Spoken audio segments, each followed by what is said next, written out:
Ayun Si ako. Liza ang inuna mo kaysa kay ate kasi mas magrabe Siya to. po. Okay. And at that time, wala na ho siyang choice. Kailangan ho talagang mag-penetrate yung guava soap sa ulo So, niya. ligo siya, ligo. Kasi ayaw niya maligo Sa totoo lang, initially. hindi po akong nagpaligo sa kanya dahil ayoko makita na umiiyak siya kasi po sobrang nagmamakaawa siya dahil Na huwag siyang galawin. ayoko po. Ako po kasi yung tatay na ayaw makita yung anak. Wala naman siguro tatay na gusto makita yung anak niya na nasasaktan. Oo, walang magulang. Tumalikod po ako, yung tita niya ang nagpaligo sa kanya. Etong si titang maganda. Opo, Anong si- pangalan ni tita? Si Ana po. Si Tita Ana, okay? No Siya ang mercy po. nagpaligo sa'yo. No mercy No si mercy tita. po. Talaga po. Oh. Umiyak po siya ng sobra. Talaga Tiniis pong- ni tita na umiyak ka kasi kailangan mo yun, anak, di ba? Opo. So binasa ng Ng tubig guava. yung ano, Tubig muna, tas guava. para lumambot. Tapos Easy 27 Guava Guava Plus. po, opo. Easy Oo, 27. napakabula pa naman yan, no? Masakit habang minamassage ni tita. Opo. Aha. Sakit. Umiiyak talaga siya at nagmamakaawa. Tama na, please.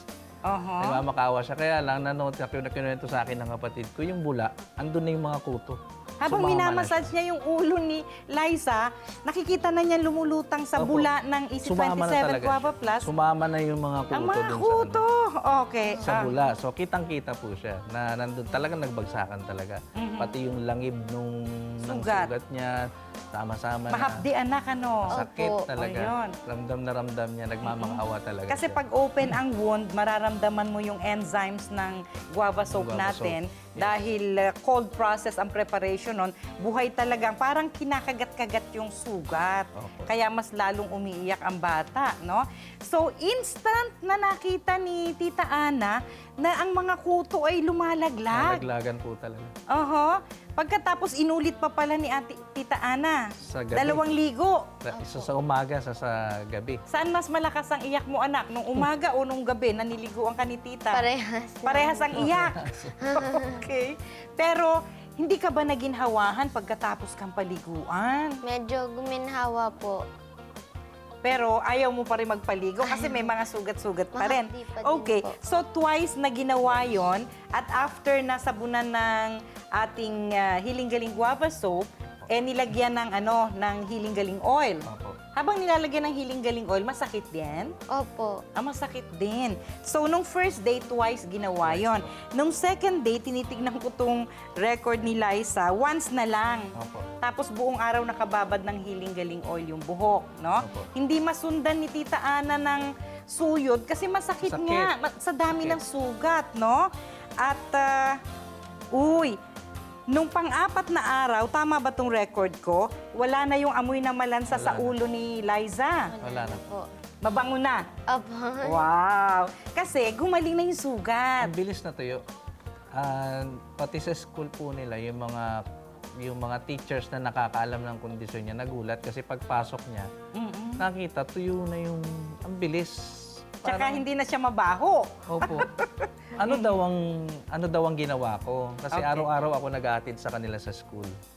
Ano daw pong ginawa ko at ano ang ginamit ko para mabilis na matuyo yung sugat? Yun ko po sinabi sa kanila na meron akong napanood sa TV, yung nga pong Healing Galing. At doon ko po natuklasan yung guava soap. Yun lang po. So, nagtanong sila sa akin saan nakakabili. Then, eventually, tinuro ko na rin sa kanila. Tinromote ko na rin po. Kaya pala, na out of stock kami ng Easy 27 Malamang. Guava Plus. Alam niyo po mga kapatid, wala po kaming idea na ang Easy 27 Guava Plus, no? Ibig sabihin nun, Easy effectively controls 27 skin problems. Hindi kasali doon ang kuto. So, habang binibilang natin ang efficacy ng Easy 27 Guava Plus, nasa Easy 50 Plus na ngayon. Dahil sa dami, dumadami, tinigilan na namin ang pagbilang sa 27 na lang. At nakakatuwa na ma-discover natin yung naging condition ni Liza dahil na-recommend din namin sa ibang may kuto simula nung in-inform nyo kami. Tama. Kaya nakakatuwa. At ang dating batang maganda nga pero mabaho ang ulo at maraming kuto, ano na ngayon? Magandang maganda na at mabangong mabango na, 'di ba? Hindi mo ba namimiss yung mga kutong gumagapang sa ulo? Ay, hindi po. Gusto mo ba magkaroon ulit ng kuto? Ayoko na po. Ayaw mo na. O, turuan mo yung mga batang nanonood sa atin ngayon kung paano sila iiwas sa pagkakaroon ng kuto dahil naranasan mo yon. Sige nga, parang ate ka nila, yung mga nanonood ngayon. Sige nga. Lagi lang po natin ingatan yung anit, tsaka wag masyado magpapaaraw kasi doon dumadami yung kuto natin. Ayan. At wag matakot maligo. Dahil habang hindi naliligo, bumabaho ang ulo. Opo. At habang bumabaho ang ulo, kumakapit ang kuto. Ayaw Opo. nang umalis sa'yo, no? Okay. Mga kapatid, may mga kondisyon po na minsan katulad ni Daddy Yep, no, ay nahihirapang humingi ng o humanap ng solusyon. Pero pag nagtatanong-tanong tayo, katulad ng angel nyo, sino yung kaibigan nyo na yan na nagturo sa Healing Galing? Si Renato Sabanal.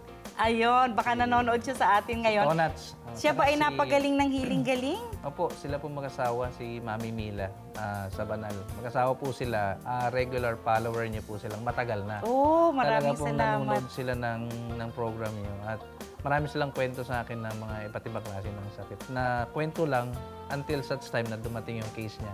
Doon ko na-prove na talagang totoo pala. At pwede ko bang i-chismis na ikaw pala ay nakagamit din ng Healing Galing oil? Ay, opo. Ikaw na magsabi. Ako po. Ayun nga po.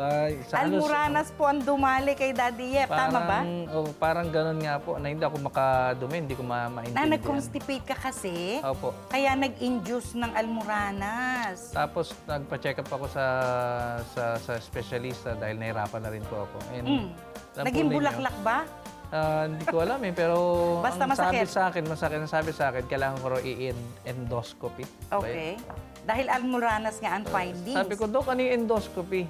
Basta papasukan ka ng Instrumento. tapos may camera sa... Sabi ko, ini-imagine ko pa lang, parang hindi ko na yata kaya. Okay. So, anong ginawa mo? Ay, yan nga, nood ako ng programa nyo. Yung healing oil, marami siyang nagagawa.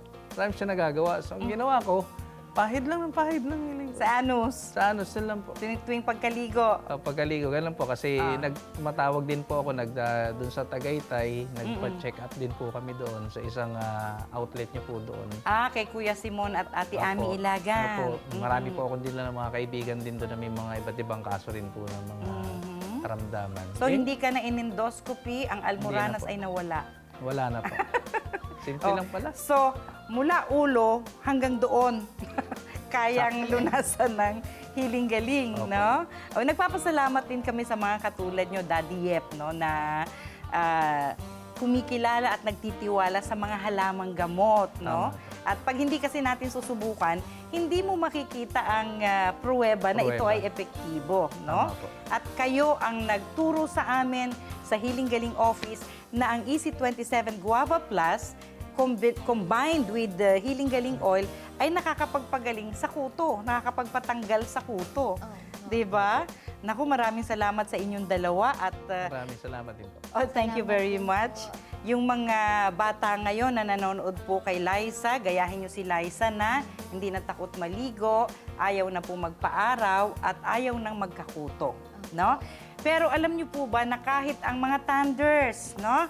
Ang mga nanay, tiyahin, lola ay pwede rin magkakuto. Kaya yung advice ni Liza na sobrang exposure sa araw ngayong panahon ng tag-init ay iwasan po. Ang pagligo ay huwag pong kalimutan dahil ang mabangong ulo at hindi amoy pawis ay ayaw ng kuto, no? At kapag kayo naman po ay dinapuan na ng maraming kuto, gayahin nyo na lang ang ginawa ni Daddy Yep at ni Liza na paggamit ng EC27 Guava Plus at ng Healing Galing Oil para hindi na po magtagal yan. At syempre, proper hygiene. Naku mga kapatid, kakaibang natutunan natin sa umagang ito at utang na loob natin kay Liza. Kung hindi siya nagkakuto, hindi natin madidiscover na epektibo ang Healing Galing products na ito. Maraming po salamat. Until next week mga kapatid, ako po ang inyong kapatid sa kalusugan, si Dr. Edinel Calvario, na laging nagpapaalala, may hatid na kalusugan sa lunti ang kalikasan. Happy healing morning!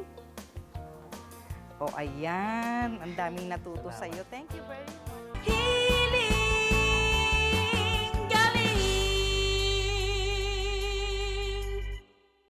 Akala mo hopeless case na ang paa ni nanay? Opo. Pumayat kayo. Opo.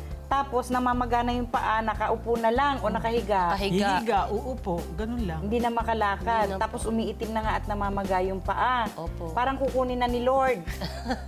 Ako mismo talaga ho sa sarili ko talagang parang isang himala ho talaga na. Sabi ko, Diyos ko, gagaling pala talaga. Sa hiling-galing. Opo.